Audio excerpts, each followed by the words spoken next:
Hey guys, thanks for watching. So Twitter is being used for a lot of things these days. We tweet about our sick cat and about viral videos and about breaking news. And now police departments are joining the mix as well. So today I'm talking to Officer Grelle from the Denton Police Department about their tweets.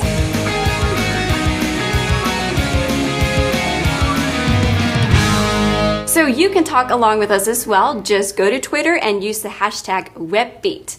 So how long have you been tweeting emergency calls? Because that's what you've been doing several times, right? We've been tweeting emergency calls several times now. It started on the emergency calls probably about a year ago, less than a year ago. Came up with the idea for our department to be doing it. Yeah. So when you tweet emergency calls, what does that mean? What exactly do you put in a tweet? What kind of information? What happens is if you have an emergency, you call 911. So any emergency calls that come to our 911 dispatch is being, I guess you could say, transposed a little bit by me. Instead of putting the address of your location that the emergency is, I've got a map that I can pull and find out what police district. Our city is divided into 12 districts. So I'll put the district that it's in and the type of emergency, whether it be a noise disturbance, a theft of property, or a domestic disturbance. So it's very general. There are not a lot of details, no names, right, no streets. Names. Everything's left to protect the public, the callers' privacy and things like that. That's great. Well, let's take a look at some of the tweets that Sure. you guys have been sending us. So this person says that you should not be doing this because he or she is worried about people who might intervene and cause trouble. What do you think about that? Police departments that are doing this have really thought this out. How are we going to protect our citizens? How are we going to protect our officers? Because there are crazy people out there that want to hurt us. Yeah. So we've really sat down. We've really figured this out. How do we want to do this?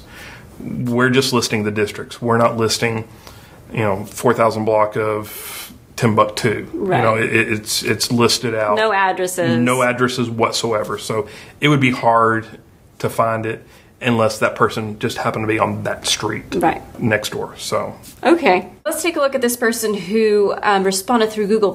He says if it's in the interest of public safety and public awareness, he thinks it's totally cool. But emergency calls that do not impact the general population, is Twitter really the right tool for this? That's kind of like some of the comments that we had in our 48-hour study or survey. Do you want to do it or do you not?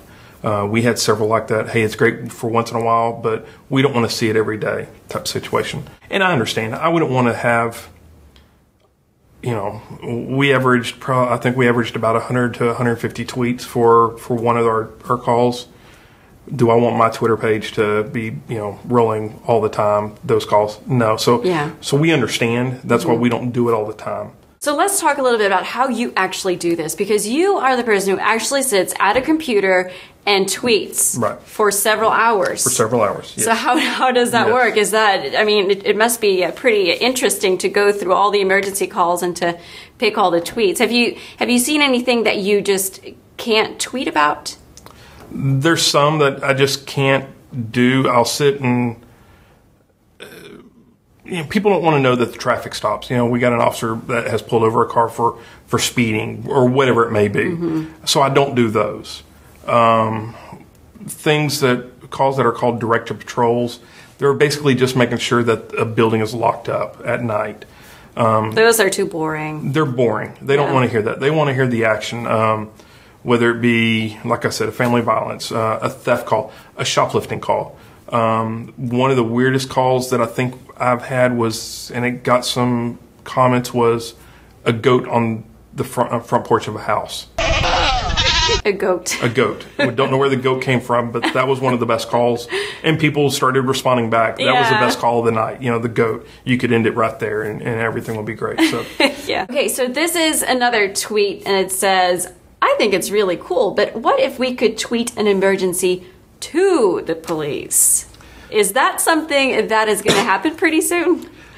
We're hoping. It's been in the works. I've heard that for a long time. I've been in this business for I say business. I've been in this profession for 6 years. Yeah. So I've heard it for 6 years. People want to send text messages. We would have to have a dedicated person on call 24 hours a day, 7 days a week. Right now, stick with calling 911 if you got an emergency. That's going to be the best choice because we know that they're there. Like when I'm off, I don't answer my tweets. Work related, they don't come. I don't answer them. Did you ever receive an emergency tweet or someone asking for help through Twitter? Has that happened yet? No, not yet. Which is, knock on wood, that's good. Good. But if need be, again, please call 911. That's going to be your best bet. Okay. So one last thing. Sure. I heard about tweet alongs or people who actually come along with an officer, I believe, and tweet while they're getting phone calls. Is that how it works? Actually, what that is the tweet alongs, and Vancouver's doing it. Vancouver PD and Seattle PD are doing it. And I think there's another one out of Georgia that's planning on doing it, Dunwoody, Georgia. What they do is they're actually have two-man officers, one driving, one sitting at the computer or their cell phone, tweeting the calls. Oh, so it's another officer. Yeah, it's another officer tweeting. Yes, ma'am. It's another officer. It's not. I thought it was civilian. A citizen, someone who just randomly started, tweeting along. Yeah, no, it's an officer. And I remember one on Vancouver. It shows more, like I was saying, how we're normal people, how we're just a normal person behind the badge. I remember several tweets when I was watching theirs to see how I wanted to emulate theirs. The officer, hey, we're going to go to lunch. You'll be back in an hour. Oh, that was the best turkey sandwich I've had in a while. Yeah. And then, oops, oh my gosh, I just spilled coffee all over me. So, I mean, it's not just the calls that they're taking. It's the normal joking back and forth between officers. That's great. That's great. So is that something you're going to do as well? It's hard to say. I'm still in the works of trying to decide if we want to do it and find the right people that would be able to do it. That's the biggest key. If we do, it may be one where I've got to ride out with that officer and do it. So it's a little more complicated than you think. It is. It really is. On those, it's really complicated on that. How are we going to handle it? So it's in the works. You just follow Denton PD. You never know. All right. Well, I think that's it. So thank you very much for your time. Not a problem. Thanks for inviting me. If you want to tweet along with us, let us know what you think about police officers tweeting emergency calls. You just go to Twitter and use the hashtag #WebBeat. Not a problem. Officer Grelle, where can people find you on Twitter? They can find us at Denton PD, DENTON PD. All right. Thank you. Not a problem. Thank you. Doei.